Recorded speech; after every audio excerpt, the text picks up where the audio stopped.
बिस्मिल्लाहिर्रहमानिर्रहीम। अस्सलाम वालेकुम नाज़रीन, आप यूट्यूब चैनल देख रहे हैं। मैं इमरान खान हूँ। सबसे पहले पाकिस्तान के अंदर की बात करते हैं। ख़बर जो है वो ख़ित्ते के हवाले से और अमेरिका के हवाले से भी डेवलपमेंट है, और वहाँ से एक बड़ी अहम रिपोर्ट भी आई है कि ईरान का नुकसान एक्चुअली हुआ या नहीं हुआ, और ईरान की जौहरी तनसीबात किस तरह से बच गई, ये बाकायदा अब अमेरिका एतराफ़ कर रहा है। बाद में आपको बताता हूँ, लेकिन पहले गंडापुर साहब जो हैं वो अब हॉट वाटर्स में हैं, और सारी तनकीद उनके ऊपर या खैबर पख्तूनख्वा की हुकूमत के ऊपर हो रही है, क्योंकि चंद चीज़ें ऐसी हो गई जिसकी किसी को तवक्को नहीं थी। एक तो ये है कि बजट पास करवाया गया एक हफ़्ता पहले, यानी मरीम नवाज से भी, मुराद अली शाह से भी और शहबाज शरीफ से भी पहले बजट पास करवा दिया गया उजलत में। हालांकि इसको लिंगर ऑन किया जा सकता था, कोशिश की जा सकती थी कि इमरान खान साहब से मुलाकात की जाए, और अगर मुलाकात ना होती तो अभी काफ़ी टाइम बाकी था, ये बजट बाद में भी पास हो सकता था। लेकिन इमरान खान साहब से मुलाकात की कोशिश से पहले ही ये बजट पास करवा लिया गया। इसमें एक मुलाकात हुई है बैरिस्टर सैफ की, और उनकी मुलाकात हुई इमरान खान साहब से, तो उन्होंने एक स्टेटमेंट दिया इस पे कि इमरान खान साहब ने क्या कहा। देखें, बैरिस्टर साहब को आप सारे जानते हैं, पाकिस्तान तहरीक इंसाफ में ये कंपेन भी चलती रही है कि बैरिस्टर साहब को ओहदे से हटाया जाए, लेकिन उन्हें ओहदे से नहीं हटाया गया। ना ही इमरान खान साहब ने ऐसा कोई हुक्म जारी किया, ना ही अली अमीन गंडापुर साहब ने इस किस्म का कोई कदम उठाया। अब मामला यह है कि बैरिस्टर साहब ने दावा किया है कि इमरान खान ने ब्रीफिंग के बाद सूबे के आइंदा माली साल के बजट की मंजूरी पर रजामंदी का इजहार कर दिया। वो कह रहे हैं जी इमरान खान साहब रजामंद हो गए, मैंने जाके ब्रीफिंग दे दी है, और जो बातें अली अमीन ने या मुजम्मल असलम ने बतानी थी वो मैंने बता दी हैं। लिहाजा उन्होंने कहा जी मुलाकात के हवाले से तफसीलात बताई, और आगाह किया कि इमरान खान को सूबे की सूरत हाल और अपोजिशन की साजिश के हवाले से ब्रीफिंग दी। उन्होंने कहा कि मैंने इमरान खान से मुलाकात में उन्हें वह सब कुछ बता दिया जो गंडापुर और मुजम्मल असलम बताना चाहते थे। इसके बाद इमरान खान साहब ने बजट पर रजामंदी का इजहार कर दिया है, और मुलाकात में सियासी अमूर समेत खैबर पख्तूनख्वा बजट के हवाले से तफसीली गुफ्तगू हुई है। मैंने आपको पहले बताया था कि बैरिस्टर साहब जो हैं वो खैबर पख्तूनख्वा के मोहसिन नकवी हैं, और ये एक्चुअली एस्टेब्लिशमेंट के आदमी हैं। ज़बरदस्त किस्म के इनके ताल्लुकात हैं एस्टेब्लिशमेंट के साथ, और ये कोई ढके छुपे नहीं है, ये बहुत पुराने ताल्लुकात हैं। अच्छा जी, उन्होंने कहा जबकि बजट से मुताल्लिक कानूनी और आईनी पेचीदगियों पर अपोजिशन की साजिश पर इमरान खान साहब को आगाह किया, बजट पास ना किया जाता तो संगीन कानूनी और आईनी मसाइल पैदा हो सकते थे। पेचीदगियों के बायस ना तो तनख्वाहें दी जा सकती थी और ना ही हुकूमती अखराजात पूरे किए जा सकते थे। सूबे में बहरान की सूरत हाल जन्म ले सकती थी। लिहाजा इमरान खान साहब को सारी चीज़ें बताई जिसके तहत उन्हें लगता है कि बजट पास करवाना बहुत ज़रूरी था, और इमरान खान साहब अगर अली अमीन गंडापुर से और मुजम्मल असलम से मिल लें तो बजट के अंदर रद्दोबदल मुमकिन है, और इमरान खान से मुलाकात में वो बजट से मुतालिक हदायत जारी करेंगे। देखें, ये बजट तो लगभग एक जैसा ही होता है, कोई इतना फ़र्क तो होता नहीं। असल मामला था शायद जो मुझे महसूस हुआ, इमरान खान साहब ये साबित करना चाहते थे कि वो बालादस्त हैं और इस्टेब्लिशमेंट उनकी मर्जी के बगैर चीज़ें नहीं कर सकती, और इस्टेब्लिशमेंट साबित करना चाहती थी कि जनाब आप जेल में पड़े, हम करके आपको दिखा देंगे। उन्होंने करके दिखा दिया, तो बजट तो पास हो गया। अब ये बैरिस्टर साहब ने कहा जी इमरान खान साहब राजी हो गए। इमरान खान साहब का एक ट्वीट आया, जो इमरान खान साहब का ट्वीट है वो मैं आपको पढ़ के सुना देता हूं, उससे ज़रा मजीद क्लैरिटी आ जाएगी। इमरान खान साहब अपने ट्वीट में कहते हैं कि पाकिस्तान में इस वक्त हाइब्रिड निज़ाम नहीं बल्कि मार्शल लॉ है, और मुकम्मल डिक्टेटरशिप नाफिज है। इसकी वादे मिसाल सदर ट्रंप का शहबाज शरीफ और जरदारी के बजाय आसिम मुनीर से मुलाकात करना है, क्योंकि उन्हें भी पता है कि तमाम इख्तियारात आसिम मुनीर के पास ही हैं। इसीलिए मैं भी ये कहता हूँ कि मुज़ाकरात उन्हीं से होने चाहिए जिनके पास इख्तियारात हैं। खैबर पख्तूनख्वा के इलाकों में ड्रोन हमले और मासूम जानों के ज़िया इंतहाई अफसोसनाक है। मैंने पाकिस्तान में अमरीकी ड्रोन हमलों के खिलाफ दुनिया भर में एहतजाज और मार्च किए हैं। इस मामले पर मेरा मौक़िफ़ दुनिया के सामने है। बेगुनाहों का जब भी कत्ल होता है इससे दहशतगर्दी बढ़ती है। ड्रोन हमलों के जिम्मेदारों के खिलाफ खैबर पख्तूनख्वा की हुकूमत FIR दर्ज करवाए। ये बात मैंने पहले कई मरतबा कही है कि देखें, खैबर पख्तूनख्वा की हुकूमत ये कहती है कि ये ड्रोन हमले गलत हो रहे हैं तो फिर इनके खिलाफ FIR दर्ज होनी चाहिए, लेकिन FIR दर्ज नहीं होती। एक तरफ ये कहा जाता है कि ये हमले जो हो रहे हैं, ड्रोन हमले, इनके अंदर पाकिस्तान की अफवाज का कोई ताल्लुक नहीं है या पाकिस्तान की डिफेंस फोर्सेज का कोई ताल्लुक नहीं है। तो फिर अगर कोई और पाकिस्तान के अंदर ड्रोन हमला कर रहा है तो उसके ऊपर FIR तो दर्ज करना बनती है। ये मैंने पहले भी नुक्ता उठाया था, आज इमरान खान साहब ने भी कहा, लेकिन खैबर पख्तूनख्वा की हुकूमत FIR दर्ज नहीं कर पाई। खैबर पख्तूनख्वा की आवाम ने मुझ पर एतमाद करते हुए वोट दिया, इसीलिए मैंने कहा था कि बजट से पहले अली अमीन, मुजम्मल असलम, उमर अयूब, शिबली फराद और तैमूर झगड़ा आकर मुझे बजट पर ब्रीफिंग देंगे। ये मैंने आपको पहले खबर दी थी, और इमरान खान साहब ने आज मेरी खबर की तस्दीक भी कर दी है। बजट पास करने से पहले अली अमीन और खैबर पख्तूनख्वा हुकूमत को सुप्रीम कोर्ट जाना चाहिए था और बताना चाहिए था कि खैबर पख्तूनख्वा की हुक्मरान जमात का सरबराह इमरान खान है और हमने उनसे बजट के हवाले से हदायत लेनी है, जिसके बगैर IMF भी बजट कबूल नहीं करेगा। अब दोबारा वादे हदायत देता हूं कि खैबर पख्तूनख्वा की हुकूमत सुप्रीम कोर्ट से रुजू करे। यह कोई हतमी बजट नहीं है। मुझसे वही मुशावरती टीम मुलाकात करे और फिर जो तरामीम मैं बताऊं उनको शामिल करके बजट मंजूर किया जाए। अच्छा जी, अब इसमें एक और चीज़ बड़ी इंटरेस्टिंग है। इमरान खान साहब ने कहा जी अब सुप्रीम कोर्ट चले जाएं, तो मेरा नहीं ख्याल कि अब कोई फ़ायदा है। अब ये गोंगलुओं से मट्टी झाड़ने वाली बात है। उसकी वजह यह है कि जैसे ये सुप्रीम कोर्ट में जाएंगे तो सुप्रीम कोर्ट ने कहेगी कि जी आपने तो बजट मंजूर कर लिया, बाकी सूबों से पहले आपने कर लिया, तो अगर आपने अपने लीडर से मुलाकात करनी थी तो आप जाके अपने लीडर से मुलाकात करते, वहाँ कोशिश करते, आपके पास टाइम था तो आप बजट मंजूर करने में आपने उजलत भी दिखाई। अब आप सुप्रीम कोर्ट में भी आ गए हैं। यही नुकता वहाँ पे दोबारा उठाया जाएगा सुप्रीम कोर्ट में, आप देख लीजिएगा, मामलात इससे जुड़े ही होंगे।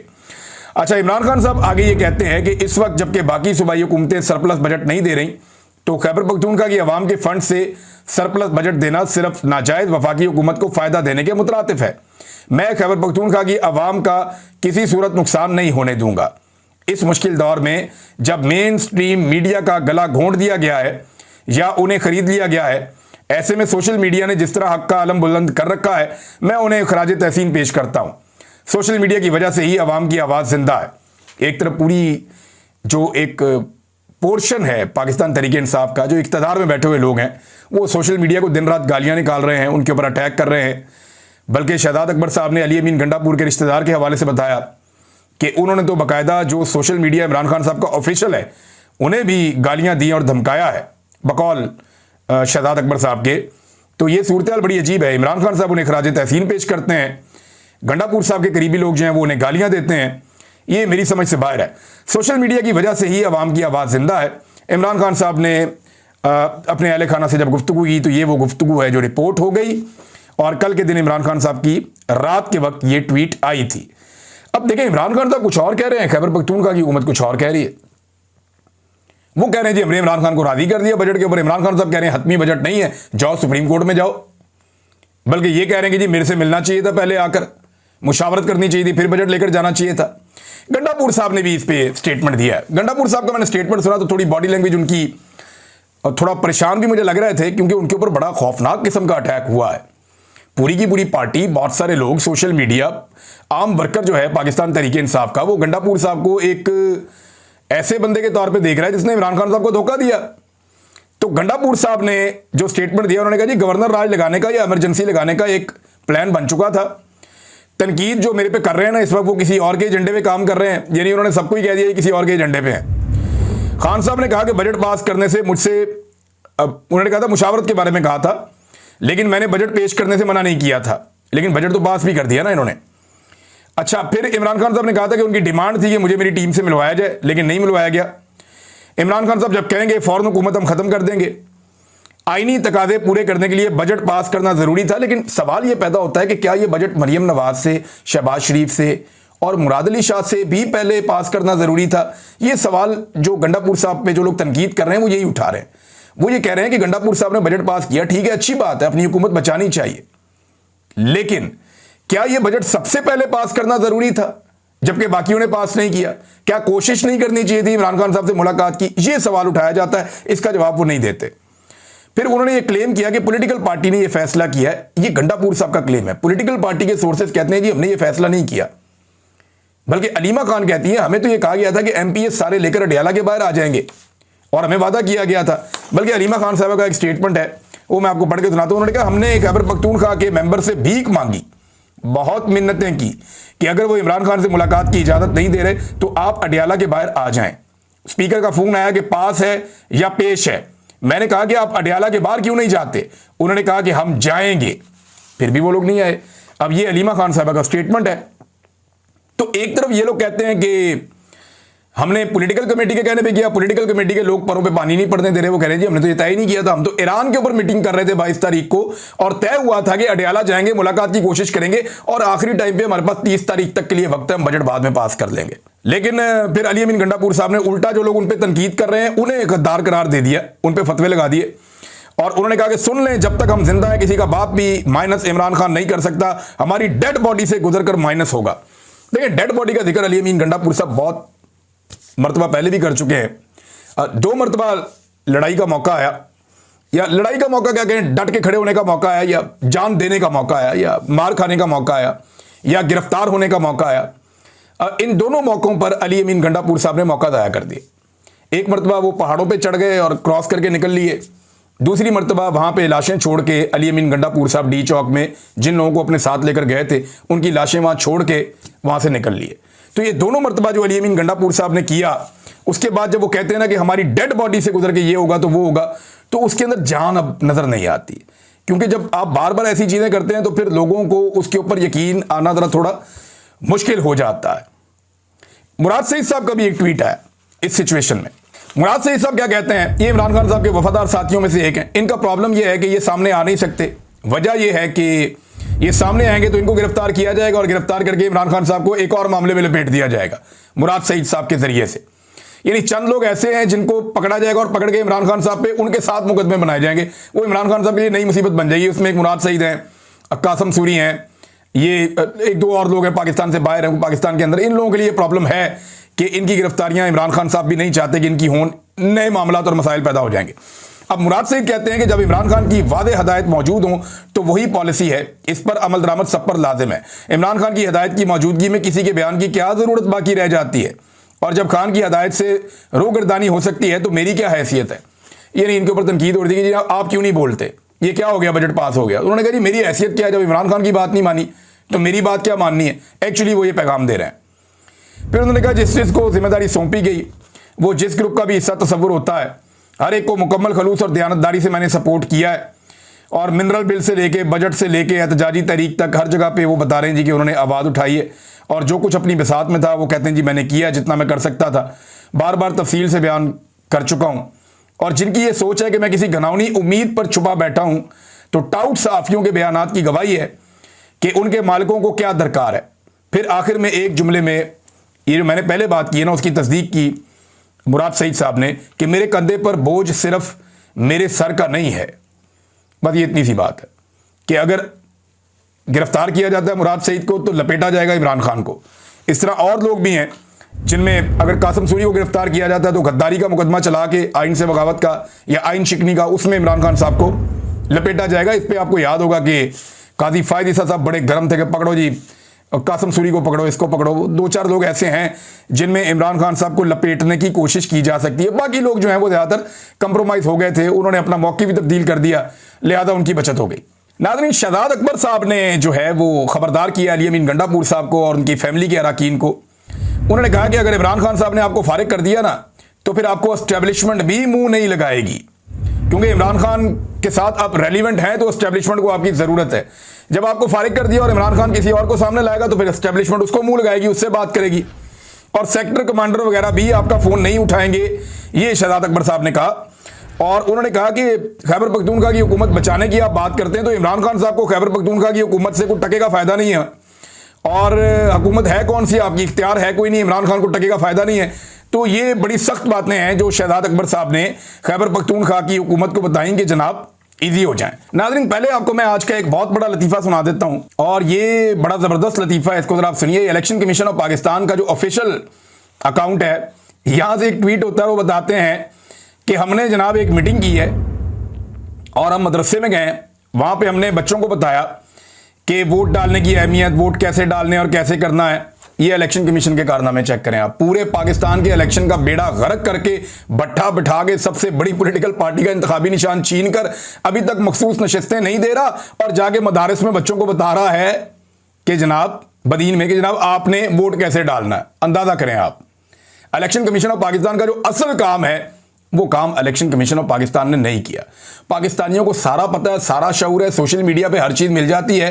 इलेक्शन कमीशन ऑफ पाकिस्तान सिर्फ साफ और शफाफ इलेक्शन करवाए, जो उसका काम है वो काम नहीं किया। इस किस्म के लतीफ़े ये लोग कर रहे हैं। पाकिस्तान के अंदर तो एक और खबर है नाज़रीन, और ये इंतहाई अफसोसनाक खबर है। मैं मिफ्ता इस्माइल साहब ने इसके बारे में अब बताया दोबारा से, बार बार ये खबर हम आपके सामने रखते रहे हैं, और जिस वक्त ये चीनी को पाकिस्तान से बाहर भेज रहे थे हमने तब भी आपको बताया था कि ये दाव मार रहे हैं, इसमें ये कमीशन खाएंगे, पैसा बनाएंगे, फिर इनको चीनी वापस मंगवानी पड़ेगी।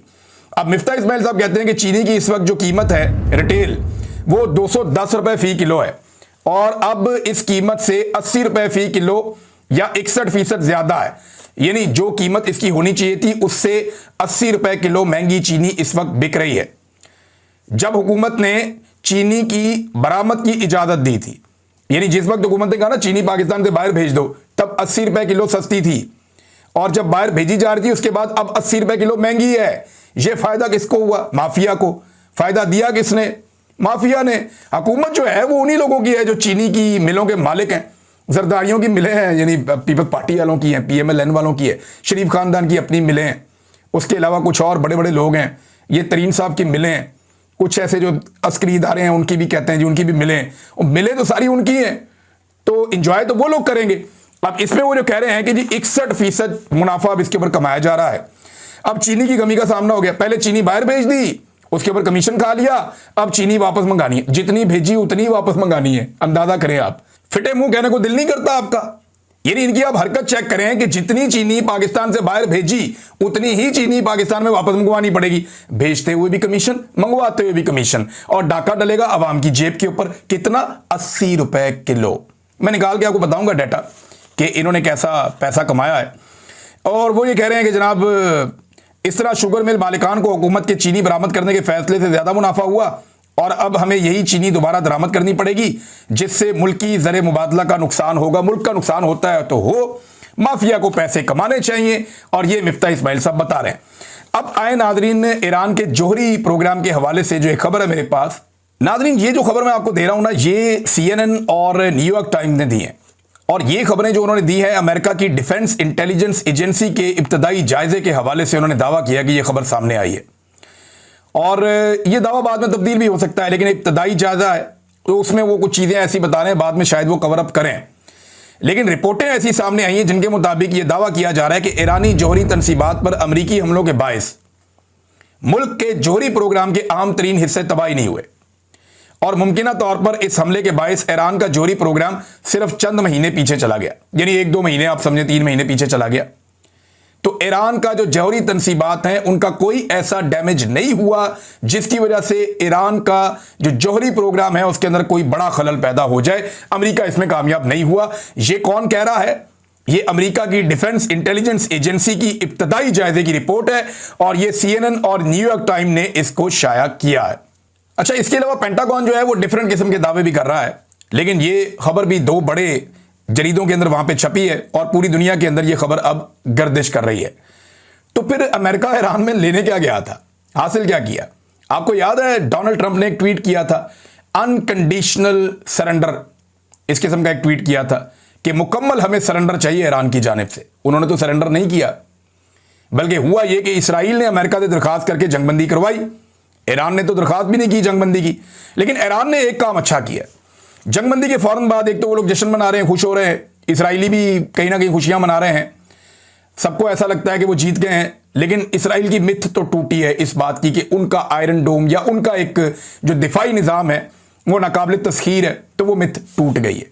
हाँ, ये ज़रूर है कि अभी जो अच्छा कदम एक उठाया वो ईरान के सदर ने राब्ता किया मोहम्मद बिन सलमान से और अमीर कतर से, इन दोनों से राब्ता किया, और कतर के अमीर से राब्ता करके उन्होंने कहा जी मुझे अफसोस है इस बात का कि हमें आपके मुल्क में अमरीकी एयरबेस पे अटैक करना पड़ा, क्योंकि हुदूद जो है वो कतर की है, लिहाजा उन्होंने अफसोस का इजहार भी किया।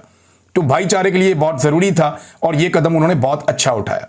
दूसरी तरफ सऊदी अरब ने ईरान के जो इक़दाम हैं उनका खैर मकदम किया और उन्होंने कहा जी कि जंगबंदी की हम तारीफ़ करते हैं, और ईरान ने बहादुरी का और बड़े दिल का सबूत दिया है। ये सारी दुनिया उनकी तारीफ़ कर रही है। नाज़रीन, जंगबंदी की कुछ खिलाफ वर्जी भी हुई और इसके ऊपर ट्रंप ने बड़ा रोला भी डाला, और ख़ास तौर पे उन्होंने कहा जी कि नेतन्याहू के ऊपर मैं ज़्यादा नाराज़ हूँ कि जंग की जो खिलाफ वर्जी नहीं होनी चाहिए, और इस किस्म की चीज़ें छोटी मोटी बात में हो जाती हैं। लेकिन डोनाल्ड ट्रंप बड़े सीरियस हो गए हैं इस मामले में कि उन्हें हर हाल में हासिल करना है अमन का नोबेल प्राइज़। इसराइल ईरान जंगबंदी, सदर ट्रंप को बाज़ाब्ता तौर पर नोबेल इनाम के लिए नामजद कर दिया गया, और अमरीकी मीडिया के मुताबिक जॉर्जिया से रिपब्लिकन रुकन हैं कांग्रेस के बडी कार्टर, उन्होंने सदर ट्रंप की नामजदगी के लिए नोबेल कमेटी को खत लिखा है। एक खत तो पाकिस्तान ने लिख दिया ना, एक जॉर्जिया से एक रुकन है कांग्रेस के, उन्होंने भी एक खत लिख दिया और उनका ताल्लुक भी रिपब्लिकन पार्टी से। तो उन्होंने भी कहा जनाब कि डोनाल्ड ट्रंप ने क्योंकि जंग बंद करवाई है, वैसे डोनाल्ड ट्रंप ने शुरू से अपना ये इमेज रखा है, अपने पिछले दौरे हुकूमत में भी, अपने इस दौरे हुकूमत में भी, कि वो जंगे शुरू करने वाला नहीं, जंगे खत्म करने वाला आदमी है। लेकिन ये जिस तरीके से डोनाल्ड ट्रंप ने ये सारी चीज़ों को मैनेज किया है, यानी फ़लस्तीनियों का खून कंटिन्यूसली बह रहा है, वहाँ पे वो इसराइल को सपोर्ट करते हैं। 80 फ़लस्तीन के अंदर शहादतें हुई हैं, 80 फ़लस्तीनियों को शहीद किया गया, जिसके अंदर जो मदद करने वाले कारकुन वहाँ पे मौजूद थे, उनके बारे में भी कहा जा रहा है कि बड़ी तादाद उनकी भी शहीद हुई है। ये मैं आपको एक दिन पहले की कल की रिपोर्ट बता रहा हूँ कि जैसे ही ईरान के साथ इजराइल की जंगबंदी हुई है तो फौरी तौर पे फ़लस्तीनियों के ऊपर अटैक किया गया है और वो गुस्सा निकाल रहे हैं कि जनाब देखें, ये फ़लस्तीनी खुश हो रहे थे जब ईरान हमें मार रहा था, तो उन्होंने फ़लस्तीन के अंदर 80 लोगों को मजीद शहीद किया है मीडिया रिपोर्ट्स के मुताबिक, जिसके अंदर इमदादी कारकुन जो है उनकी बड़ी तादाद में शहादतें हुई हैं। अब ये चीज़ें रोकने के लिए आप कह सकते हैं ना किसी को कि अमन का नोबेल प्राइज़ दिया जाए, यहां पे इसराइल को वो रोकते नहीं है और निहत्ते फ़लस्तीनियों का कत्लेआम कंटिन्यूसली हो रहा है। तो नाज़रीन, अब तक के लिए इतना ही। अपना ख्याल रखिएगा, अपने चैनल का भी। अल्लाह हाफिज़।